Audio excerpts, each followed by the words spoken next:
हाय दोस्तों, मैं जितेंद्र सर आज आपको ट्रांसफार्मर तेल परीक्षण के बारे में बताऊंगा। देखिए दोस्तों, चलिए दोस्तों स्टार्ट करते हैं। ट्रांसफार्मर परीक्षण टैंक की माप 50 mm चौड़ाई, 90 mm इसकी ऊंचाई तथा 100 mm इसकी लंबाई होती है। जो लंबाई होगी वो 100 mm होगी जो टैंक होता है, और इसकी चौड़ाई जो है वो 50 होती है तथा इसकी ऊंचाई जो लेते हैं 3 डायमेंशन में इसका चित्र बनेगा, क्योंकि एक बॉक्स के रूप में होता है। जो इसकी ऊंचाई जो लेते हैं, ठीक है, ऊंचाई होती है 90 mm। तो चौड़ाई 50, लंबाई 100 और ऊंचाई 90 mm। दोस्तों याद रखेंगे इसके साइज़ को कि किस प्रकार का होता है। अब इस बॉक्स में दोनों ओर से इलेक्ट्रोड लगे होते हैं, एक पर प्लस सप्लाई एक पर धनात्मक एक पर फेज तथा एक इलेक्ट्रोड पर न्यूट्रल सप्लाई होती है। इस टैंक में जो इलेक्ट्रोड यहाँ पर दोस्तों आपको लगे हुए दिखाई दे रहे हैं, जो इलेक्ट्रोड यहाँ पर लगे हैं इनको देखते हैं कि एक साइड में इसको मतलब न्यूट्रल सप्लाई और दूसरी साइड में यहाँ पर फेज सप्लाई प्रदान की जाती है। इस इलेक्ट्रोड के बीच में जो इलेक्ट्रोड होते हैं, इसके बीच में यहाँ देखिए दोस्तों, यहाँ बीच में 2 गोले लगे होते हैं। गोलों का साइज देखिए ज़रा, यहाँ पर लिखा हुआ है इलेक्ट्रोड गोलों की धातु पीतल, स्टील या कॉपर आदि की होती है। गोलों का व्यास जो है 12.5 mm से 13 mm तक हो सकता है। आगे देखिए दोस्तों, परीक्षण करते समय इलेक्ट्रोड गोलों की मध्य दूरी 4 mm, यहाँ देखिए दोस्तों ये दिया गया है 4 mm ± 0.02, मतलब 4 mm गोलों के मध्य दूरी और ± 0.02 mm का गैप या वेरिएशन हो सकता है। अब ये सवाल उठता है कि ये 4 mm का गैप हम नापेंगे कैसे। इसमें एक इलेक्ट्रोड जो होता है वो फिक्स होता है, दूसरा इलेक्ट्रोड जो होता है वो चल होता है, मूवेबल होता है, इसको आगे पीछे खिसका सकते हैं, इसीलिए यहाँ पर ये की लगाई गई है, ठीक है। तब इसमें एक होता है फिलर गेज होता है, एक इस प्रकार से एक छड़ी होती है, इस प्रकार से एक छड़ी होती है, ठीक है। इसके दोनों तरफ इसका अलग अलग साइज होता है। तो इसी में एक साइड का होता है 4 mm, एक साइड का कम, एक साइड का ज़्यादा होता है। जिस साइड का इसका जो क्षेत्र जो एरिया होता है वो 4 mm होता है, तो इसी के द्वारा इसके बीच में लगा करके, फिलर गेज को इसके बीच में लगा करके, टैंक के यहाँ पर बीच में लगा करके और इसको कम ज़्यादा करके एडजस्ट कर लिया जाता है, तो इसके बीच की दूरी जो है फिक्स हो जाती है। चलिए दोस्तों, अगला है चौथा नंबर, इलेक्ट्रोड गोलों के मध्य गैप मापने के लिए फिलर गेज का यूज़ करते हैं, यहाँ पर दिया गया है। अगला, तेल परीक्षण टैंक में कम से कम 40 mm की ऊंचाई होनी चाहिए। जो तेल भरते हैं परीक्षण टैंक में, उसमें तेल की ऊंचाई 40 mm तक होनी चाहिए। अगला 6 नंबर, तेल का परीक्षण 15 डिग्री से 20 डिग्री तापमान पर किया जाता है। अगला, परीक्षण के समय दोनों गोलों के मध्य 40 kV तक की वोल्टता सप्लाई प्रवाहित की जाती है। अब यहाँ देखिए दोस्तों, ये इस वोल्टेज सप्लाई को किस प्रकार से प्रवाहित किया जाएगा। 40 kV तो किया गया है।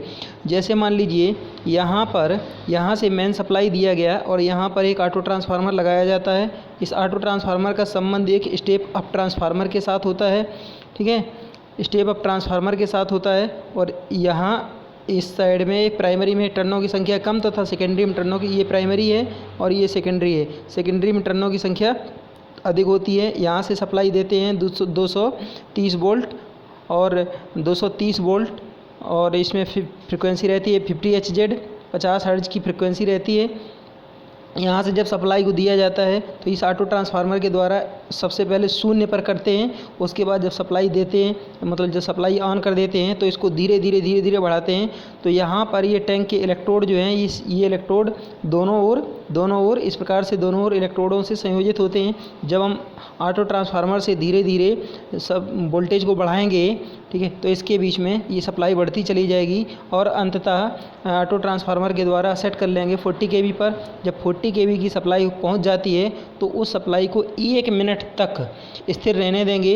1 मिनट के अंदर जो गोले हैं परीक्षण टैंक के, जो ये गोले हैं परीक्षण टैंक के, इन गोलों के बीच में, जो ये गोले हैं इन गोलों के बीच में अगर स्पार्क उत्पन्न होता है, ठीक है, तो तेल सही है। अगर 1 मिनट से अधिक समय ले रहा है तो ये तेल सही नहीं है, अर्थात इसको या तो फ़िल्टर या फिर किसी मतलब इसको हटा देना चाहिए, दूसरा नया तेल यूज में लाना चाहिए। चलिए दोस्तों आगे, ट्रांसफार्मर तेल परीक्षण के साथ ऑटो ट्रांसफार्मर संयोजित किया जाता है, जैसे कि आपको बताए हैं। अगला है क्रिकल टेस्ट। दोस्तों ऊपर एक स्क्रीन पर क्वेश्चन था सबसे फर्स्ट पेज पर, वहाँ पर दिया गया था कि क्रिकल टेस्ट को कितनी बार दोहराया जाता है। तो दोस्तों 3 बार दोहराया जाता है। यहाँ पॉइंट नंबर 10 है, इसको ऊपर पढ़ते हैं। क्रिकल टेस्ट में 12.5 या 12.5 mm व्यास की छड़। अब यहाँ जैसे आपको बताए हैं कि 12.5 mm व्यास की छड़, एक छड़ होती है, ये 12.5 mm व्यास की होगी। इसका जो ये व्यास है ये 12.5 mm होगा और इसको क्या करते हैं, गर्म करते हैं, बहुत इतना गर्म करते हैं कि ये लाल हो जाता है। अब आगे देखते हैं, यहाँ लिखा क्रिकल टेस्ट केस में 12.5 mm व्यास की छड़ तेल में डालते हैं तो यह रक्त तप्त छड़ कड़कने लगती है। इससे ज्ञात होता है कि तेल में नमी है। अगर छड़ कड़कती है तो तेल में नमी है, नहीं कड़कती है तो तेल में नमी नहीं है। अगर तेल में नमी है तो इसको फ़िल्टर करवाइए। अगला पॉइंट है जो कि आपको बताए गए हैं, क्रिकल परीक्षण को 3 बार लगातार दोहराया जाता है। तीसरी बार भी अगर ये कड़कने की आवाज़ आती है तो तेल में नमी है, अगर आवाज़ नहीं आती तो तेल सही है। अगला है तेल परीक्षण टैंक में 40 kV की विद्युत सप्लाई AC सप्लाई 1 मिनट के लिए दी जाती है, जैसा कि आपको ऊपर बताए थे। अगला अम्लता परीक्षण करते हैं। ट्रांसफार्मर तेल को परख नली में आधा भरकर धीरे धीरे गर्म करते हैं। तेल यदि काला हो जाता है तो इसमें अम्ल है, अगर काला नहीं होता है तो तेल सही है। अगला है तेल की स्थिति। अगर तेल सही है, यहाँ देखते हैं दोस्तों, यहाँ दिया गया है, यदि तेल सही है, सही तेल के लिए अम्ल जो है 0.2 mg प्रति ग्राम। अगर तेल साफ़ करने के लिए यूज में करते हैं तो 0.5 mg। अगर तेल बदलना है, मतलब यहाँ पर 1.0 mg प्रति ग्राम यदि अम्ल हो जाता है तो तेल को बदल देना चाहिए।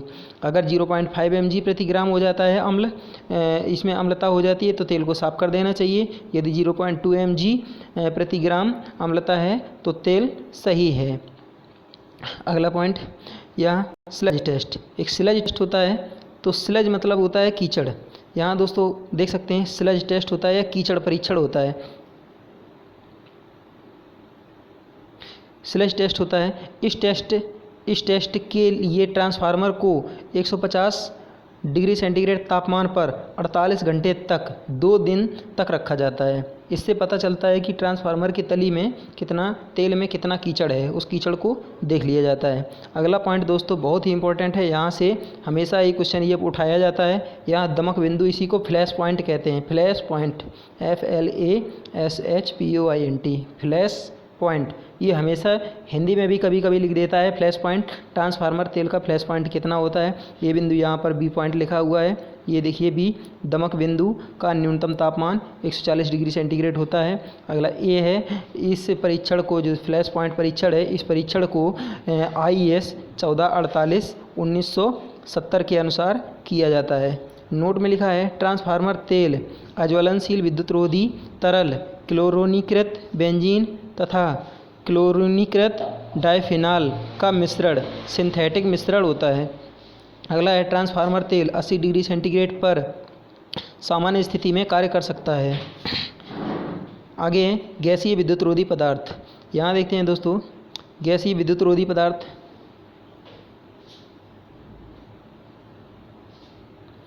यहाँ क्या लिखा है, साधारण विद्युतरोधी गैस हैं, जैसे हाइड्रोजन, नाइट्रोजन, हीलियम, ऑक्सीजन आदि साधारण विद्युतरोधी गैसें हैं। ऑक्साइड गैसें, कार्बन डाइऑक्साइड, सल्फर डाइऑक्साइड, ये भी विद्युतरोधी गैसें हैं। हाइड्रोकार्बन विद्युतरोधी गैसें, इसमें हमारी methane, ethane, propane, butane, hexane आदि आती हैं। इलेक्ट्रोनेगेटिव गैसें, इसमें साधारण वायु, नाइट्रोजन, सल्फर हेक्साफ्लोराइड SF6 के नाम से जानते हैं, फ्रियान को दोस्तों रेफ्रिजरेटर में या बड़े प्रशीतक में, जो औद्योगिक प्रशीतक या कोल्ड स्टोर होते हैं, उसमें भी उपयोग में लाया जाता है। ये विषैली गैस होती है परंतु विद्युत रोधी होती है।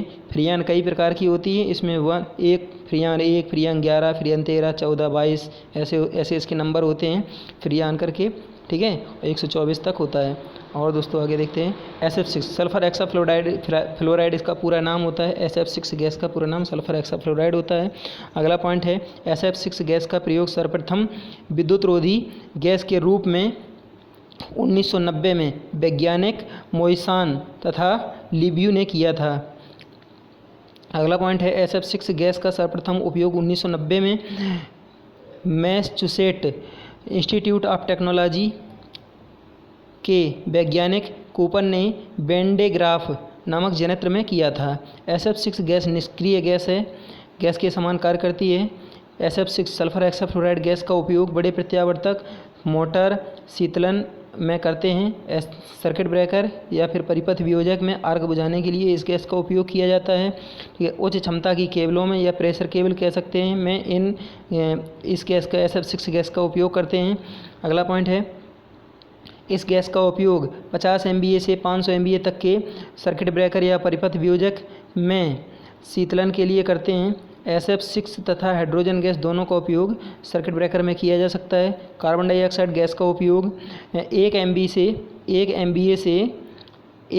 से 50 MVA तक के सर्किट ब्रेकर में करते हैं। नाइट्रोजन गैस का उपयोग 1 MVA से 50 MVA तक के परिणामित्र शीतलन मतलब ट्रांसफार्मर की कूलिंग के लिए नाइट्रोजन गैस का उपयोग करते हैं। सर्किट ब्रेकर के लिए कार्बन डाइऑक्साइड का गैस का यूज़ करते हैं। और अगला पॉइंट है वायु का उपयोग 10 kV क्षमता के transformer, circuit breaker, switch starter, switch gear आदि के लिए वायु शीतलन का उपयोग किया जाता है। अगला क्रोम स्टील, इसकी चुंबकशीलता 1 से 0.09 हेनरी प्रति मीटर होती है। अगला क्रोम स्टील की चुंबकशीलता बढ़ाने के लिए इसे 800 डिग्री सेंटीग्रेड से 825 डिग्री सेंटीग्रेड तक गर्म करके तेल या पानी में बुझाते हैं। यही क्रिया बार बार दोहराई जाती है। जब धातु को गर्म करते हैं, तेल में डालते हैं, बुझा देते हैं या ठंडा कर देते हैं, फिर गर्म करते हैं, फिर तेल में डालते हैं, तो इस क्रिया को हीट ट्रीटमेंट या ऊष्मा उपचार भी कहा जाता है। अगला है एल्निको नंबर 1। यह एक कठोर मिश्र धातु है। इसकी चुंबकशीलता उच्च होती है। एल्निको द्वारा स्थायी चुंबकों का निर्माण किया जाता है। स्थायी मतलब परमानेंट मैग्नेट होती है। इसको विद्युत के द्वारा या एक कॉइल एल्निको का क्रोड लेकर के इसके ऊपर एक कुंडली लगा दी और उसमें विद्युत धारा सप्लाई जब प्रदान करते हैं तो फ्लक्स के कारण बहुत सारी चुंबक इसमें मतलब चुंबक का गुण आ जाता है और जब सप्लाई को काटते हैं तो यह चुंबक का गुण इसमें सदैव के लिए रह जाता है। इसलिए इसको स्थायी चुंबकीय पदार्थ भी कहा जाता है। एल्निको को अगला पॉइंट है एल्निको को कोबाल्ट इस्पात की तुलना में सस्ती धातु है। अगला PMMC मतलब परमानेंट मैग्नेट मूविंग कॉइल मतलब परमानेंट मैग्नेट स्थायी चुंबक चल कुंडली प्रारूपी मापन उपयंत्रों में एल्निको की चुंबक स्थापित की जाती है क्योंकि यह स्थायी चुंबकीय धातु है। एल्निको का मिश्रण यहाँ एल्युमिनियम 10%, निकिल 17%, कोबाल्ट 12%, कॉपर 6% तथा आयरन जो Fe होता है वो 55% लेते हैं। कठोर फेराइट स्थायी चुंबक बनाने के लिए उपयोग में लाया जाता है, जबकि मृदु फेराइट का उपयोग अस्थायी चुंबक को बनाने के लिए ट्रांसफार्मर के क्रोड या फिर मतलब जो वायुयान में उपयोगी जनरेटर रहते हैं, मोटर रहते हैं, तो उनके क्रोड जो है उच्च आवृत्ति पर चलने वाले गुड़ी यंत्र या ट्रांसफार्मर उनका सबका क्रोड मृदु फेराइट के द्वारा बनाया जाता है जो उच्च फ्रिक्वेंसी पर कार्य करते हैं। ठीक है। कठोर फेराइट मृदु फेराइट की तुलना में हल्का होता है। आगे देखते हैं। देखिए दोस्तों, यहाँ पर ट्रांसफार्मर तेल परीक्षक जो टैंक था उसके अंदर जो मतलब जिसके अंदर इलेक्ट्रोड लगे होते हैं वो एक बॉक्स है और इस बॉक्स में देखिए क्या होता है। जैसे कि अभी आपको बता रहे थे, इस बॉक्स में ये यहाँ से इलेक्ट्रोड आया है, ये इलेक्ट्रोड हैं दोनों, और ये इस साइड में जो ये गोले बने हुए हैं, इनका व्यास जो रहता है आपको बताए थे यहाँ पर 13.5 से 12.5 से 13 mm का इनका व्यास होता है। और इनके बीच में जो गैप होता है, यहाँ देखिए दोस्तों दिखा रहे हैं, इनके बीच में जो यहाँ पर ये गैप होता है, ये 4 mm का गैप रखा जाता है, 4 mm का गैप रखा जाता है। यही 2 इलेक्ट्रोड हैं, इसमें एक इलेक्ट्रोड फिक्स होगा और दूसरा इलेक्ट्रोड जो होता है वो मूवेबल होता है, ये चलता है। इसमें तेल को 40 mm तक या 40 mm तक भर दिया जाता है की ऊंचाई तक। आगे देखते हैं दोस्तों, ये देखिए जो ट्रांसफार्मर तेल परीक्षक होता है उसके सामने का फ्रंट स्क्रीन है, इसके बारे में आपको बताते हैं। यहाँ देखिए दोस्तों क्या है, ये पॉइंट जो है ये अर्थिंग के लिए है। यहाँ से 2 वायर लेकर के गए, ये सीधे ग्राउंड में लगा दिए या अर्थिंग में लगा दिए, ठीक है। ये फ्यूज है और ये HT ऑन के लिए है, ये HT ऑफ के लिए है, ये इसकी मेन सप्लाई है। और ये जो दिया गया है ये 0 से